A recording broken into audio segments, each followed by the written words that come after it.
Well, good morning, everyone. Happy Tuesday morning to you, and welcome back to Morning Musings. Now, you will notice that my voice sounds better today than it did yesterday. I was going to film uh, two or three segments on Sunday.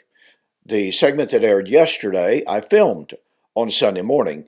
I tried twice to film a segment for today on Sunday as well. I just simply couldn't do it. I coughed, I hacked, my voice just shut down on me, and so I had to give it a rest. Well, lo and behold, this morning, here on Tuesday, um, it just felt better. I didn't do anything differently, just like I didn't do anything differently than to make it feel worse on Sunday morning. I don't know what in the world's going on. okay, okay. Anyway, I'm really glad that my voice feels better. I'm going to be doing my very dead level best to do a program with Daniel Rogers on Two Guys in a Bible this evening. That's Tuesday night at 6 o'clock Central on Two Guys in a Bible, fulfilled.radio.com. So, anyway, now we've been spending a lot of good time on Matthew chapter 25, 31 and following, demonstrating, first of all, that the Olivet Discourse cannot be divided. Secondly, that means that Matthew 25, 31 and following was indeed fulfilled in AD 70. Thirdly, I've been sharing with you the fact that this means and this demands that the end of the millennium was in AD 70. And look, when I say that, I'm rounding that off, okay? Because technically, according to Revelation chapter 20, the millennium ends. Satan is loosed for a little season. You have Gog and Magog. You have fire coming down from heaven to destroy um, Gog and Magog and the great battle. And you have then the great white throne judgment. And so I'm simply rounding off my statement. There's a complex of events, obviously, but they're all related to directly the time in the first century. Um, I'm only going to make this comment very, very quickly. I had someone post on YouTube the other day and they say, well, I believe that we're in the time of the little season in which Satan has been loosed. Um, well, that must mean that the millennium is right around the corner. It must mean that the coming of the Lord is right around the corner, etc., etc. But that violates the statements in Revelation that these things, all of the things in the book of Revelation, everything foretold by the prophets, which we're going to get to, was going to be fulfilled within a very specific time frame. And it wasn't 2,000 years removed from the first century. Now, what I'm going to begin sharing with you today is absolutely going to involve two parts, at least two parts. But here's what I want to share with you, what I want to begin to unfold is a pattern of connecting the dots between key eschatological texts that absolutely, positively posit the end of the millennium for the first century. Absolutely, positively posits the resurrection for the first century. Absolutely, positively posits the fulfillment of Matthew chapter 25, 31 in AD 70. So how are we going to do this? Well, we're going to begin our journey with a given dot. Put the dot right there, okay.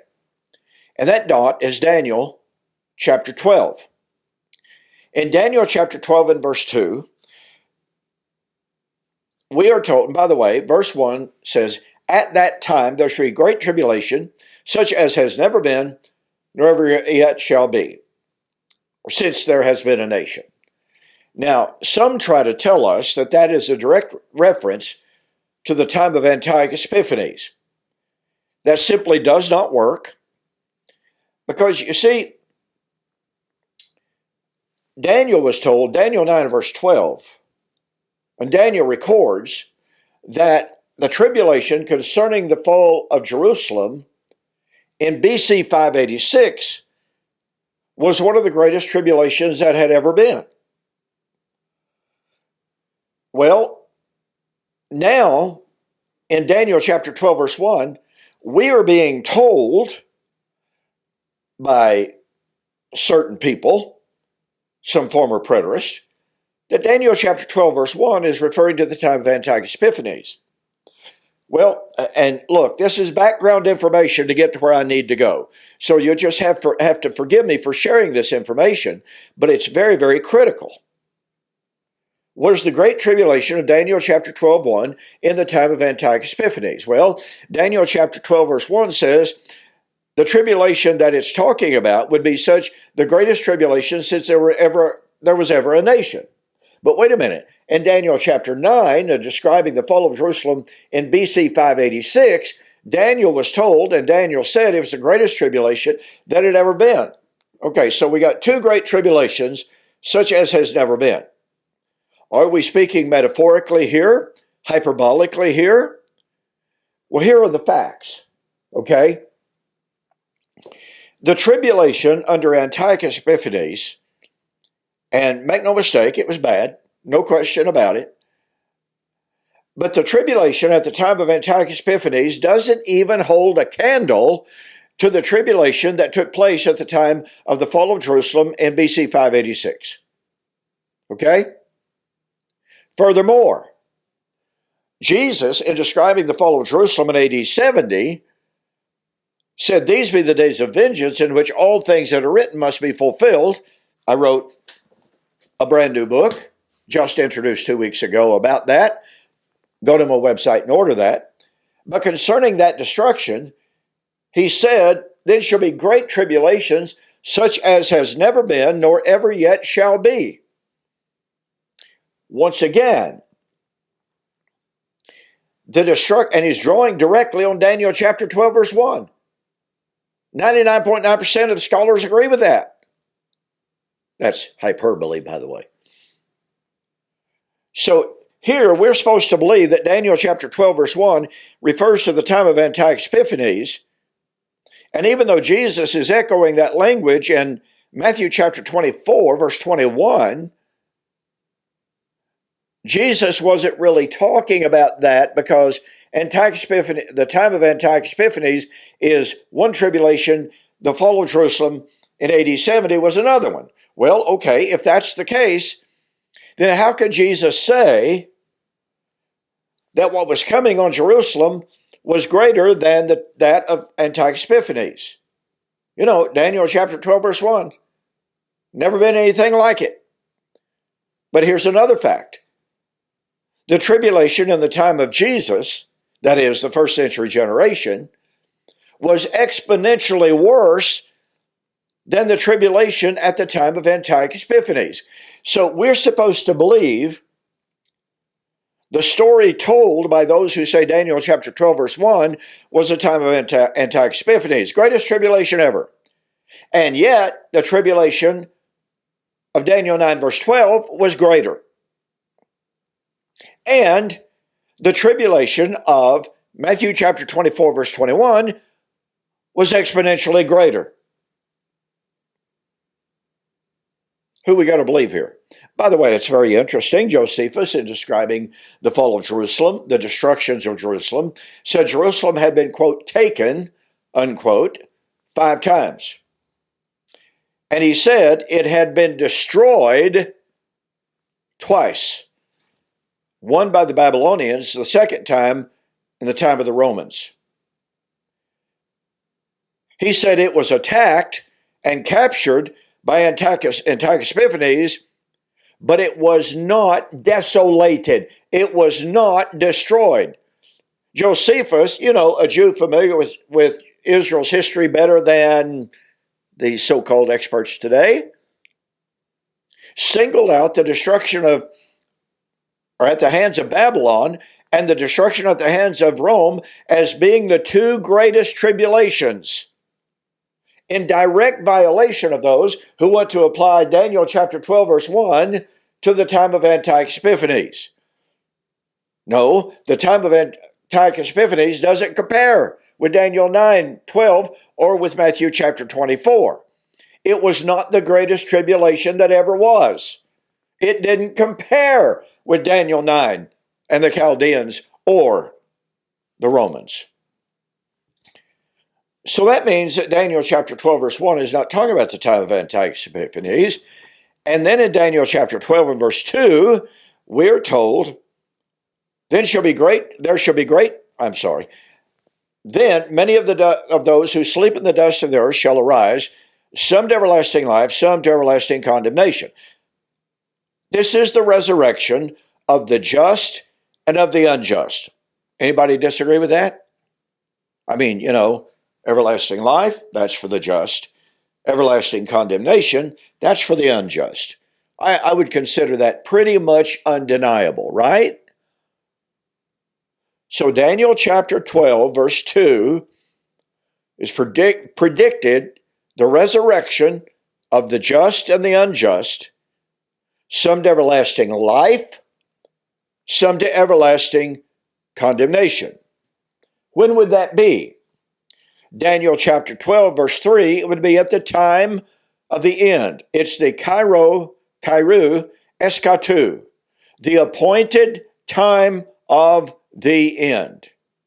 It would be the time in which the righteous would shine forth as the stars. And Jesus, in Matthew chapter 13, verse 39 to 43, said, citing Daniel chapter 12, verse 3, it would be at the end of the age when the righteous would shine forth in the kingdom. So Jesus applied Daniel chapter 12 to the end of the age, the appointed end of the age. The resurrection of the just and the unjust. The resurrection to eternal life or eternal condemnation. Now, let me ask you a question. Is that parallel with Matthew 25, 31 and following or not? What do we have in Matthew chapter 25, 31 and following? All the nations of the earth are gathered before Christ, and he judges them, according to their being just or unjust. The just enter into everlasting life, glory. The unjust, everlasting condemnation. So the great question, therefore, would be, how would one delineate between Daniel chapter 12, Matthew chapter 25? I suggest to you, you can't delineate between them. Notice further, and this will be for later further comment, this resurrection would be when Daniel, the prophet, would be rewarded. Daniel was told, go your way, for you shall sleep with your fathers. By the way, he said, when asked about when those things would be, well, it's a long time off. It's not near. Be a long time after Daniel was dead. But the end of the days, catch the power of that. At the end of the days, Daniel, you shall arise to your inheritance. What is his inheritance? It's his reward. It's the resurrection of the just to everlasting life. How could there be any dispute here? Okay? Now then, for reference for tomorrow, Daniel chapter 12, verse 6. One angel asked another, when shall these things be? When shall these things be fulfilled? And that angel, the second angel, raises his right hand to heaven and is left to heaven, and swears by him who lives forever and forever, and says, it shall be for a time, times and a half time, and when the power of the holy people has been completely shattered, all, not some, not a few of these things. What is the antecedent to these things? Great tribulation, resurrection, righteous shining forth in the stars, end of the age. When the power of the holy people has been completely shattered, all of these things shall be fulfilled. Folks, that means great tribulation, resurrection, end of the age, the righteous shining forth as the stars in the kingdom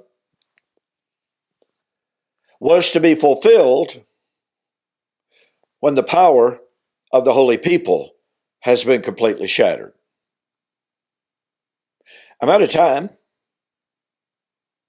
so I'll see you on the flip side.